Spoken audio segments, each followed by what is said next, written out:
السلام عليكم ورحمة الله وبركاته، ومرحبا بكم في فيديو جديد. في هذا الفيديو سنتعرف على أغرب الكائنات الموجودة على نهر الأمازون. لكن قبل أن نبدأ، لا تنسوا الاشتراك في القناة وتفعيل الجرس ليصلكم كل جديد، ولنصل ل1000 مشترك في أسرع وقت، والضغط على زر لايك إذا أعجبكم الفيديو. بسم الله، لنبدأ. يعد نهر الأمازون عالما موازيا يمتد لآلاف الكيلومترات تحت غطاء من الغموض والكثافة النباتية. هذا النظام البيئي ليس مجرد مجرى مائي، بل هو موطن لمخلوقات تطورت بطرق تجعل الخيال العلمي يبدو متواضعا. إليك جولة معمقة في أغرب سكان هذا النهر، مصاغة لتمنحك تجربة قراءة غنية ومفصلة. دولفين الأمازون الوردي.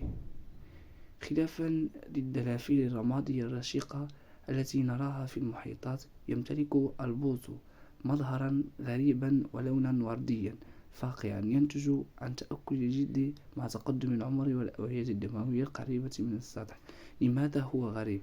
يمتلك رقبة غير مدبعة، مما يسمح له بتحريك رأسه بزاوية 90 درجة، وهي ميزة حيوية تمكنه من المناورة بين جذوع الأشجار المغمورة في الغابات المطرية خلال موسم الفيضانات. الأسطورة تقول إن هذه الدلافين تتحول إلى رجال وسيمين يرتدون القبعات لإخفاء ثقوب التنفس، ويخرجون ليلا لإغراء سكان القرى. سمكة الأرابيما تعرف بكونها ديناصور الأمازون، وهي واحدة من أكبر أسماك المياه العذبة في العالم، حيث يصل طولها إلى 3 أمتار. من قدراتها تمتلك رئة بدائية تمكنها من تنفس الهواء الجوي، عليها أن تصعد للسطح كل 10 إلى 20 دقيقة للتنفس، مما يسمح لها بالبقاء في المياه الداخلة الفقيرة بالأكسجين، حيث لا يستطيع منافسوها العيش. الدرع الحصني. وتمتلك درعا حصنيا قشرها قوية جدا لدرجة أنها مقاومة لعضات أسماك البيرانيا، وهي ميزة تطويرية جعلتها الدبابة الحقيقية للنهر.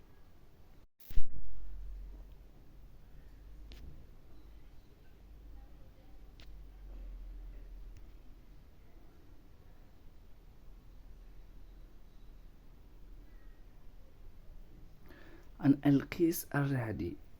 رغم اسمه، هو أقرب لفصيلة أسماك الصالور من الأنقليس الحقيقي. هذا الكائن هو محطة طاقة متنقلة بامتياز. صدمته الكهربائية يمكن أن تولد شحنة تصل إلى 800 فولت، وهي كافية لشل حركة تمساح أو حتى إسقاط حصان يعبر النهر. الرؤية الكهربائية. هذه أيضا من مميزاته، بما أن بصره ضعيف في المياه العكرة، فإنه يستخدم شحنات منخفضة لتحديد موقع الفريسة والتنقل. سمكة الباكاوا تعرف عالميا بسمكة ذات الأسنان البشرية. إذا نظرت داخل فمها ستصاب بالذهول، لأن أسنانها ليست مدببة كالبرينها، بل مربعة ومسطحة تشبه أسنان الإنسان بشكل مخيف. نظامها الغذائي تستخدم هذه الأسنان لسحق البذور والثمار المتساقطة من الأشجار، لكن شهرتها الغريبة جاءت من قصص مبالغ فيها أحيانا حول قدرتها على مهاجمة الصيادين. سمكة كانديرو. هذه السمكة الصغيرة الشفافة قد تكون الأكثر رعبا في الأمازون، لا بسبب حجمها بل بسبب طفيلتها، السمعة المخفية التي تعرف بها سمكة مصاص الدماء، حيث تنجذب لتدفق المياه وتدخل في خياشيم الأسماك الكبيرة لتتغذى على دمائها. هناك قصص تاريخية تحذر البشر من التبول في النهر، لأنها قد تنجذب للتيار وتدخل في مجرى البول، وهي عملية مؤلمة جدا تتطلب تدخلا جراحيا. التمساح الأسود ملك الأمازون الحقيقي والمفترس الذي يقبع في قمة السلسلة الغذائية. التمويه القاتل لونه الداكن يجعله غير مرئي تماما خلال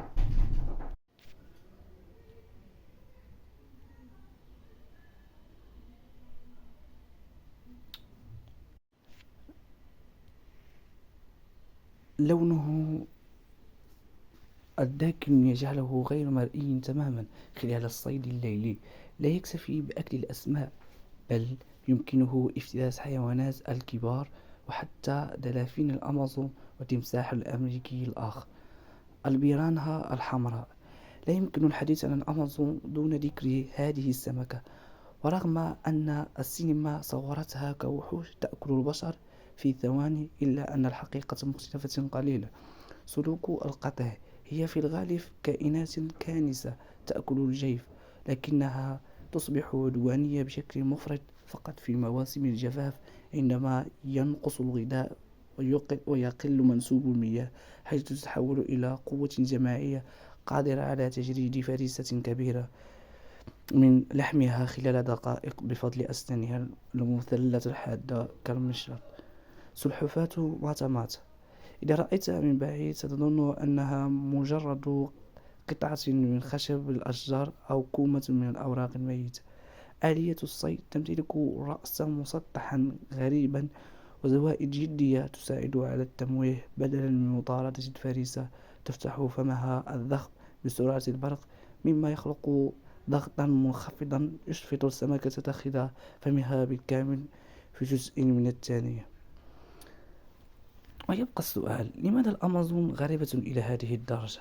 السر يكمن في التطور المتخصص لنهر الأمازون، يتغير بشكل جذري بين فصلي الجفاف والفيضان.